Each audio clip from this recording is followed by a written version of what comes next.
Folks, in consideration of video time, I'm going to do a two-part series here on another redesign of my Fluval 2.6 Gallon Spec. We're getting rid of that old design, taking it down, and here is where I'm at now with the tank. I'm going to show you what I've been doing. Hopefully this might give you a few ideas for your next build. It's by no means finished, but I'm going to share the first step with you here. We've got to get cleaning. So this is the Fluval 2.6 Gallon Spec rebuild, the dirty part 1 coming up.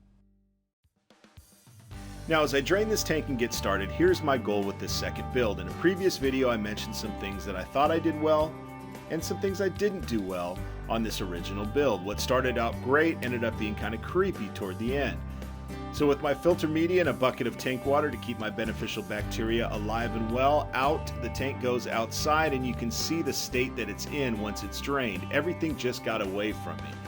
So my first step is to create a solution to clean a lot of this stuff, the driftwood, some of the plants, the thermometer. And to mix my solution, I'm going to be using hydrogen peroxide for that. So with my Aquarium Co-Op measuring shot glass, which I love and use for all my fishy stuff, haven't used it for extracurricular activities yet, but you never know, it's still a good measurement. So with my good old H2O2 3% hydrogen peroxide, I'm going to pour a shot. Now what I'm mixing up is a diluted solution of 3% hydrogen peroxide. That's going to be 1 part peroxide to 150 parts water. I've got 2 gallons in this bucket. And I've already done the math here for you folks. It works out to about 0.853 ounces per gallon. I'm rounding up, and I'm just going with 1 ounce per gallon.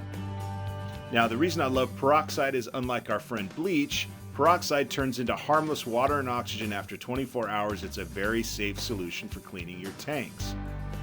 It's going to kill all the pathogens and algae spores at that concentration of 1 to 150. Now if you need something a little stronger, you can go with a solution of 1 to 10 for calcium deposits on your glass. The driftwood's going to go in the peroxide solution, as well as the thermometer, the heater, a few of the rocks that I have. Now the plants are going to go into a bucket of dechlorinated water. This Cryptotropica I'm taking out is still in good shape. It's a little bit dirty. Once it gets cleaned off, I'm going to replant that. I was really happy with the root growth, and once it gets cleaned, it'll look just fine, as will the thermometer, which right now reads dirty with a chance of algae, apparently. So that's got to go in the peroxide solution and get cleaned up. So once that's in the peroxide solution, next step is just scoop out this sand. And I like to use gloves when I do this. This is just going to go in a bag, and I'm going to toss this. All it is pool filter sand, which is so cheap, it's not really worth saving any of this. This is just going to go into this bag here, and I'm going to toss this. Now that being said, I was happy with the way my plants responded to the combination of pool filter sand and root tabs. You can see the root growth on the plants. Now in the bucket of tank water my filter media is in, and the bee that I apparently hired showed up late, but ready for the cleaning process, and we do have some work to do, especially on the top sides of the tank. Now back to the bucket of hydrogen peroxide. I left everything in here for about 10 minutes, but you can see how it's starting to bubble and starting to clean and do its thing, especially on the filter outtake.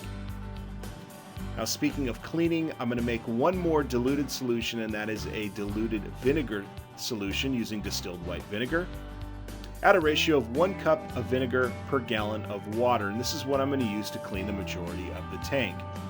2 gallons of water in the bucket in the back, so 2 cups of vinegar going in. And I'm going to mix that up, and that's what I'm going to primarily use. I've been using distilled white vinegar for a long time to clean my tanks. It's a very safe and non-toxic substance to use, and it does a nice job at getting all the crud out of the tank, all the algae. It does a really nice job of cleaning it up.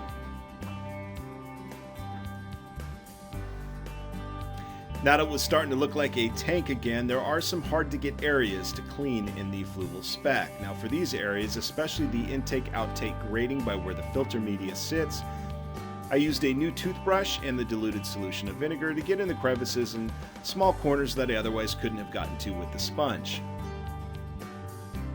For some of these areas I had to use 100% vinegar. The diluted solution wasn't quite strong enough to take and remove the calcium deposits. Now this was the same situation with the top sides of the tank. I had to use 100% vinegar and an algae scraper to remove those calcium deposits. They had been built up a long time.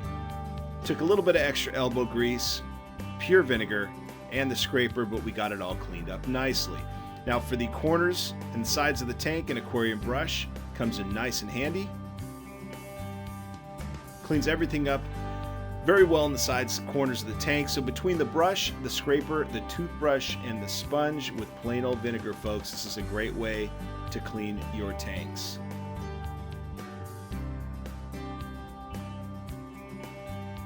Now the back, I had a little bit of extra work to do on the grading, but for the most part, from where I started, once I took the tank outside, it looks much, much better. And again, a final picture of the tank here. Again, I love using vinegar and hydrogen peroxide to clean the tanks. I try to stay away from bleach. Bleach makes me a little bit nervous. So while vinegar and peroxide do the job, I'm just fine with that. Now in the bucket of peroxide, this heater was covered with algae. It's now nice and clean, as with everything else. 10 minutes and I took everything out nice and clean. That was the dirty part 1, folks. The dandy part 2 is coming up. Please like, comment, and subscribe for future content. I hope this video was helpful, and thanks for watching.